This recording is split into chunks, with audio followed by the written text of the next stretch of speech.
அனைவருக்கும் வணக்கம். இப்போ நம்ம வந்திருக்கிற கோவில் ராமநாதபுரம் மாவட்டம் பார்த்திபனூரிலிருந்து அருப்புக்கோட்டை செல்லும் வழியில் சுமார் 2 கிலோமீட்டர் தூரத்தில் நெல்மடூர் என்ற கிராமத்தில் அமைந்துள்ள முக்தீஸ்வரர் சிவாலயம் தான் இந்த திருக்கோவில். இங்கே இருக்கக்கூடிய மூலவர் முக்தீஸ்வரர், தாயார் பேர் முக்தீஸ்வரி. இது கிட்டத்தட்ட மிக பழமையான ஒரு சிவாலயமாக இங்கே அமைந்திருக்கு. அந்த காலத்தில் அந்த பாண்டிய தேசத்தில் அந்நியர்களுடைய படையெடுப்பு ரொம்ப அதிகமாக இருந்தது. அப்படிப்பட்ட காலகட்டத்தில் மக்கள் இறைவனை காவாந்து பண்ணணும் அப்படின்றதுக்காக பரிவார தெய்வங்கள் எல்லாத்தையும் சேர்த்து ஊர்ணிக்கரையில் போட்டாங்க. அப்படி இந்த கோவிலுக்கு முன்பாக இருக்கக்கூடிய குளக்கரையை இந்த ஊர் மக்கள் தூர்வாரும் பொழுது நிறைய சிதிலமடைந்த சிற்பங்களானது கண்டெடுத்திருக்காங்க. அப்படி கண்டெடுத்த சிற்பங்களை குளக்கரைக்கு முன்பாக இன்றும் வச்சு வழிபடுறாங்க. அப்படி எடுக்கப்பட்ட சிலைகளில் மதுரையில் இருக்கக்கூடிய கூடல் அழகரை போன்று பெருமாள் இங்கே நம்மளுக்கு காட்சி தர்றாரு. அப்படிப்பட்ட சிலை வடிவத்தில் இங்கே நம்மளுக்கு காட்சி கொடுக்குறாரு. சோழ தேசத்தில் இந்த வடிவத்தில் இருக்கக்கூடிய பெருமாளை வைகுண்ட பெருமாள் அப்படின்னு சொல்கிறாங்க. இந்த முக்தீஸ்வரர் சிவாலயத்திற்கு இணையாக வைகுண்ட பெருமாள் அப்படின்ற ஒரு பெருமாள் ஆலயம் இங்கே இருந்ததற்குண்டான சான்றாகவும் நம்ம இப்படி பார்க்க முடியுது.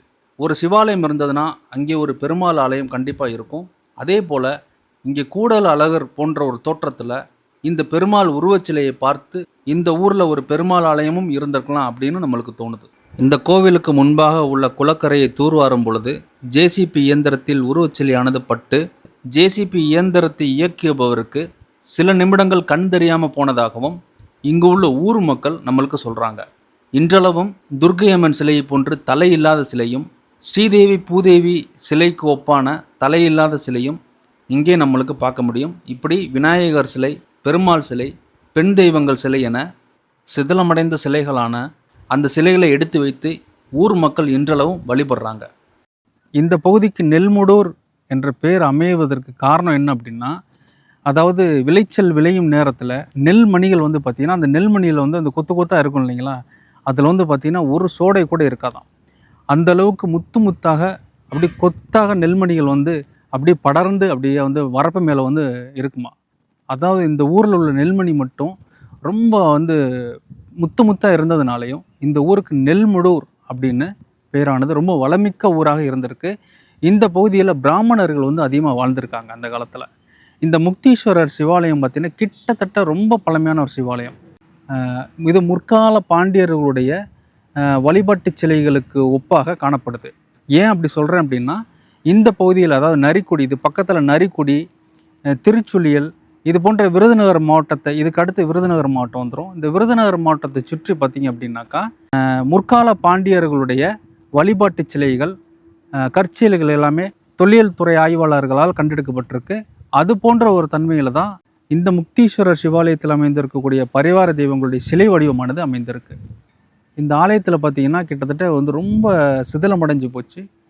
இந்த கோவிலை நீங்கள் பின்புறத்தில் பார்த்தாலே தெரியும், ரொம்ப சிதிலமடைந்து இந்த கோவிலுக்கு பின்புறத்தில் கருவறையில் கருவு மரம் முளைச்சிருச்சு. அதுக்கு முன்பாக இருக்கக்கூடிய அர்த்த மண்டபம் ரொம்ப சிதிலமடைந்து, அதாவது அந்த அர்த்த மண்டபம் மட்டும்தான் ஒரு பார்க்குறதுக்கு அப்படியே அமைப்பாக இருக்குது. மற்ற எல்லாமே சிதிலமடைஞ்சிருச்சு. இந்த கோவிலில் முன்பாக எடுத்து கட்டி அந்த பரிவார தெய்வங்கள்லாம் வச்சு எங்குள்ள கிராம மக்கள் வழிபட்டு வராங்க. இந்த கோவிலில் துவாரபாலகர்களாக இருக்கட்டும், பைரவராக இருக்கட்டும், ரொம்ப உக்கிரமான ஒரு தோற்றத்தில் காட்சி கொடுக்குறாங்க. அதே நேரத்தில் உடல் ரொம்ப தேசசாகவும் அதிகமான ஆபரணங்கள் இல்லாமல் ஞான பலத்துடன் ரொம்ப உக்கிரமான ஒரு தன்மையில் எங்குள்ள பரிவார தெய்வங்கள் இந்த சிவபெருமானை காவாந்து பண்ணிக்கிட்டு இருக்கிறாங்க. எங்குள்ள அம்பிகை, சிவபெருமான், எங்குள்ள சிவபெருமானை நீங்கள் பார்த்தீங்க அப்படின்னா ஜோதிர்லிங்கத்தை போல் காட்சி கொடுக்குறாரு. கிட்டத்தட்ட அளவில் ரொம்ப சிறிய வட்ட வடிவ ஆவுடையாக நம்மளுக்கு காட்சி கொடுக்குறாரு. இந்த தன்மை இந்த சுற்று வட்டாரத்தில் ஒரு 100 கிலோமீட்டருக்கு ஆலயங்களில் சுற்றி பார்த்தீங்க அப்படின்னா இப்படிப்பட்ட ஒரு சிவலிங்கத்தை நம்ம எங்கேயுமே பார்க்க முடியல. இந்த பாண்டிய தேசத்தில் எப்போவுமே சதுர ஆவுடையத்தை நம்ம பார்த்துருப்போம். ஆனால் இந்த ஆலயத்தில் வட்ட வடிவத்தில் சிவபெருமான் பார்த்திங்கன்னா சிவலிங்கமாக அந்த ஜோதிர்லிங்கம் எப்படி இருக்குமோ அதே தன்மையில் தான் காட்சி கொடுக்குறாரு. ரொம்ப சிறிய அளவிலான சிவலிங்கமாக நம்மளுக்கு பார்ப்பதற்கு அவ்வளோ அற்புதமாக அழகாக காட்சி கொடுக்குறாரு.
இந்த கோவிலுக்கு உளவார பணிகள் தேவைப்படுது.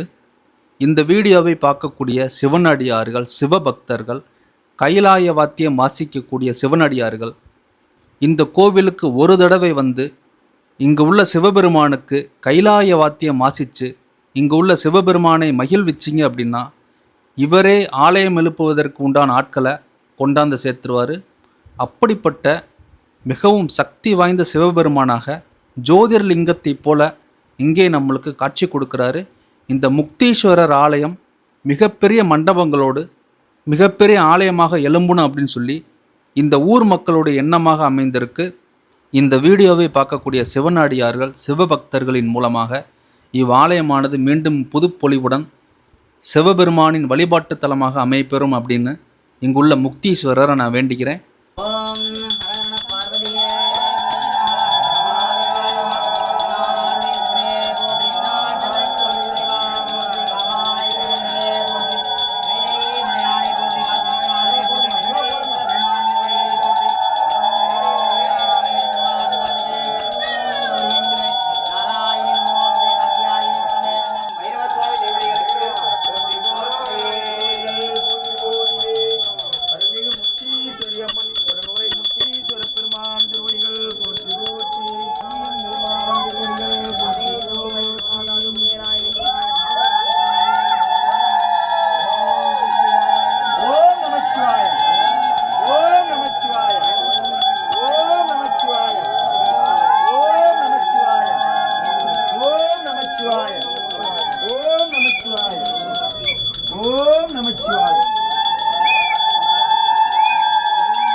இந்த கோவிலுக்கு வர்றவங்க மதுரையிலிருந்து ராமேஸ்வரம் நெடுஞ்சாலையில் பார்த்திபனூர் என்ற இடத்திலிருந்து அருப்புக்கோட்டை போகும் சாலையில் சுமார் 2 கிலோமீட்டர் தூரத்தில் நெல்மடூர் என்ற கிராமத்தில் இந்த சிவாலயம் அமைந்திருக்கு.